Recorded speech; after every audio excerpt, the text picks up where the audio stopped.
Hello. Je vous ai fait mes tops maquillage, je vais maintenant vous faire mes flops maquillage parce qu'il y en a eu beaucoup.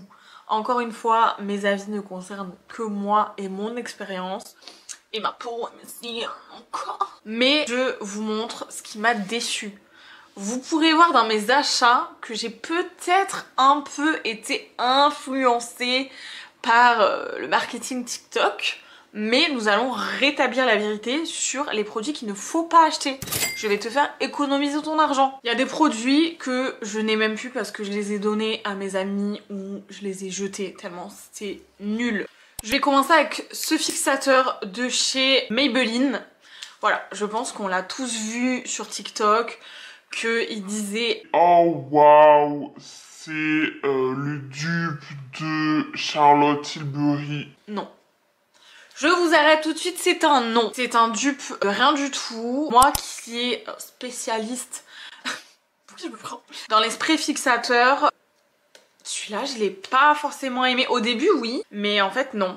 Voilà. Je sais pas, dites-moi votre avis à vous, mais je trouve que il est un peu surcoté pour ce qu'il fait. Franchement, il est pas cher. Il est un peu efficace, mais ça n'égale pas du tout la Charlotte Tilbury et ça ne blende pas toutes vos matières comme le Charlotte Tilbury peut faire. Moi je le trouve pas ouf, je serais vous, j'investirais direct dans la Charlotte Tilbury si vous aviez pas compris. On va passer à la catégorie fond de teint. Il ne me reste plus que celui-là, mais il y a deux fonds de teint que je ne vous conseille pas du tout. Petit disclaimer avant que je vous les présente.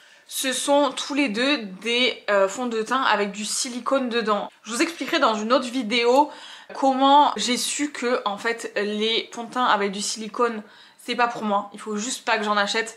Donc s'il faut ça va convenir à votre peau. Mais si vous avez des effets un peu de séparation sur votre maquillage, de choses comme ça, c'est que faut arrêter tout ce qui est produit teint à base de silicone et faut courir acheter des fonds de teint à base d'eau. Revenons-en au fait, le Huda Beauty. Pour moi c'est un grand non. On me l'a donné, il est un peu vieux franchement, je l'ai utilisé une fois je crois. Et comme on peut voir, il a commencé à se séparer de son huile, je vais le jeter juste après la vidéo. Il est ultra couvrant, ce que j'aime plutôt beaucoup dans les fonds de teint. Et il a un fini mat, ce que j'aime aussi dans les fonds de teint. Sauf que, bon moi il se désolidarisait sur ma peau, mais il a un effet cakey. C'est horrible. Le seul point positif que je pourrais vous donner à propos de ce fond de teint, c'est que si vous faites des vidéos genre sur TikTok, sur YouTube et tout, il ressort super bien en caméra. Mais dans la vraie vie, ça ressemble à de la quoi. Donc je vous conseille pas de l'acheter. En deuxième fond de teint que je ne vous conseille pas du tout, je ne l'ai pas avec moi vu que je l'ai dégagé, c'est le fond de teint Born This Way. Je sais qu'il y a plein de gens aussi qui l'aiment, mais vraiment moi c'est un non. Il a un fini un peu genre velours et tout, ce que j'aime bien d'habitude, mais il ne tient pas, c'est-à-dire qu'il file dans les ridules, il file dans là, alors que j'ai même pas de marque là, c'est horrible, je le trouve vraiment pas beau, en tout cas il est pas du tout adapté pour moi, je ne l'aime pas, je ne vous conseille pas de l'acheter. Si jamais vous voulez des fonds de teint couvrants, allez voir dans la vidéo de mes tops, je vous en donne deux qui sont mes pépites. Ensuite dans les concealers, je ne l'ai pas non plus, c'est les concealers de chez Tarte. Je sais que tout le monde les aime, je les vois dans tous les tutos sur YouTube, sur TikTok et tout, mais c'est un non pour moi. J'ai essayé les normaux, j'ai essayé les creamy. Franchement j'ai testé, hein. J'en ai acheté genre 3 et je les ai donnés à mes copines parce que franchement c'est un gros non pour moi. Pour moi les concealers Tarte, je suis désolée, mais ça ne cache pas vos cernes. Moi j'ai des cernes qui sont marrons, j'ai mes veines bleues qui se voient en dessous. J'ai beau en mettre genre 2 ou 3 couches et poudrer, ça ne cache pas mes cernes. Je pense que c'est fait pour les personnes qui n'ont pas forcément des cernes marquées.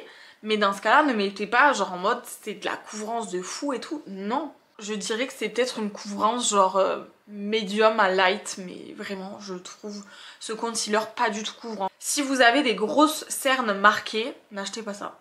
Ensuite, il y a la pommade pour plaquer les sourcils de chez NYX. C'est un no aussi pour moi. Je vous avoue que d'habitude je mets de la pommade sur mes sourcils pour les foncer, puis après je mets un petit mascara transparent. Et je voulais utiliser ça pour plaquer mes sourcils, vous voyez, pour faire un effet brow lift et tout. Déjà je trouve que ça ne plaque rien du tout. Genre j'ai beau passer et plaquer après avec un pinceau, ça ne tient pas. Ça ne tient pas, ça sèche pas assez vite. Je ne sais pas. Et en plus de ça, ça vous fait des vieilles peluches dégueu dans vos sourcils et sur votre maquillage autour. Franchement, passez votre chemin avec ça parce que... Non, c'est un gros non pour moi. Encore une fois, non. La dernière fois je disais 1 milliard de fois incroyable dans la vidéo, maintenant c'est non. Encore un produit que je n'ai plus, c'est le Pore Primer de chez Benefit il me semble. Je le trouve nul. Je le trouve nul, encore une fois c'est avec du silicone donc ça matche pas avec moi. Peut-être que ça matche avec vous mais je le trouve nul. Je trouvais pas forcément que ça lissait la peau. Des fois ça peluchait en dessous du maquillage, enfin vraiment des fois... Je commençais mes full face, je me disais allez, je mets le pore primer et tout pour avoir le visage tout lisse, blablabla. Non, non, non. Je me retrouvais à la fin de mon maquillage avec des peluches partout, mon fond de teint qui avait migré. Vraiment, c'est pas possible. Faut arrêter de vendre ce genre de primer. Si vous voulez un conseil, faites une bonne skincare et arrêtez d'acheter ça. On va passer aux yeux. Si vous avez vu la vidéo sur mes produits favoris... Si vous avez vu la vidéo sur mes produits favoris, vous verrez que je vous explique que mes cils sont un peu nuls. En fait, ils sont très courts et ils sont droits. Donc, je suis pas forcément hyper bonne ambassadrice pour tout ce qui est produits cils. Mais je vais peut-être vous donner quand même un peu mon avis. Récemment, il y a eu une trend sur les cils bleus. Je trouve ça trop beau et en plus, vu que je suis brune, je trouve que ça va super bien aux brunes. Donc, je me dis, allez, let's go. Je vois que tout le monde achète le Yves Saint Laurent, le bleu, et je me dis bon bah vu comment c'est cher, en plus c'est Yves Saint Laurent, nanana, je ne vais pas être déçue.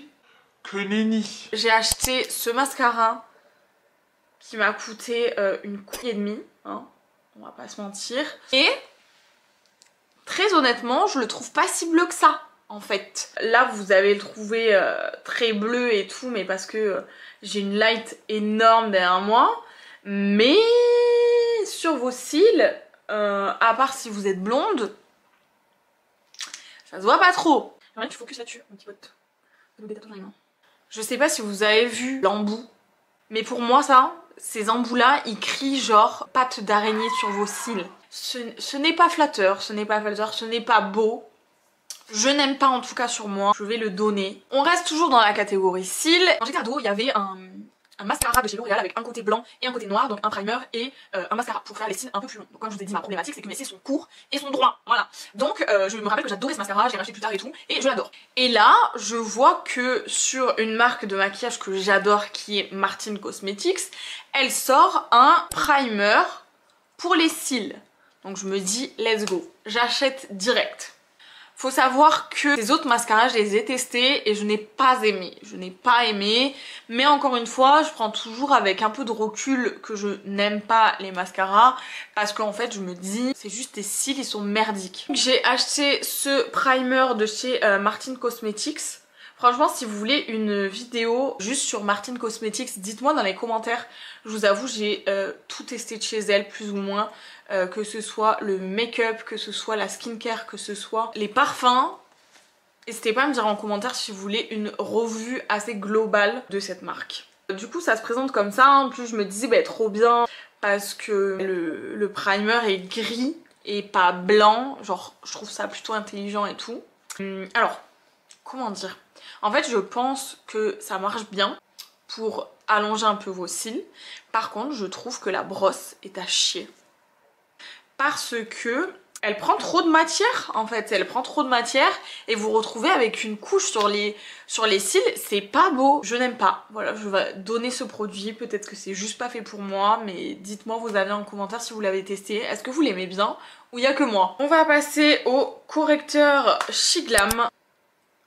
Voilà, donc pour ceux qui se diraient mais qu'est-ce qu'elle fait avec ça sur sa tronche, c'est des principes de colorimétrie, c'est-à-dire que les couleurs qui en annulent d'autres, je sais pas comment vous dire, il y a un cercle chromatique, je vous mettrai une photo, il y a un cercle en fait la couleur qui est en face d'une autre couleur. Si tu mets les deux, ça s'annule. Donc par exemple si vous avez des rougeurs sur votre visage, vous allez mettre du vert. Si vous avez des cernes plutôt violettes, vous allez mettre du orange. Donc ça sert à ça. Et on le met, on attend que ça sèche et après on met du concealer par dessus. Et là ça annule en général. Pour vous dire, moi mes cernes sont plutôt vertes. Vert-violet. Et du coup en général je mets du correcteur orange en dessous. Et voilà, donc pour vous dire que ça ne se voit pas du tout. Ça a bien annulé mes cernes. Ça c'est nul, voilà. Genre c'est un produit crème. C'est un produit crème. Je sais pas si c'est moi qui aime pas les produits crème. Je sais pas, je saurais pas vous dire. Mais en tout cas ça file dans les ridules et ça annule pas vraiment la couleur. Donc franchement vous emmerdez pas avec ça. Ça sert à rien, voilà. Je vais le donner à une maman qui aura des enfants ou un truc comme ça pour leur faire des maquillages un peu rigolos, mais franchement, achetez pas ça. Pour finir, je vais vous présenter ce crayon de la marque Shiglam. Pour les lèvres, autant vous dire qu'ils ne tiennent pas. Ils ne tiennent pas et en plus de ça, ça file un peu dans les plis que vous pouvez avoir autour de la bouche. Je sais que c'est pas cher. Ça vaut pas le coup. Franchement, ça ne vaut pas le coup, ça ne fait pas le taf. En tout cas, dites-moi en commentaire si on a des flops communs. Quels sont vos flops à vous? Est-ce que vous voudriez que je fasse la même chose avec de la skincare? Après, je me dis la skincare c'est un peu plus touchy étant donné qu'on a tous pas le même type de peau. Mais faites-moi savoir parce que j'ai quand même testé pas mal de trucs. Je vous laisse vous abonner à la chaîne, venir me suivre sur les réseaux et à bientôt pour une nouvelle vidéo.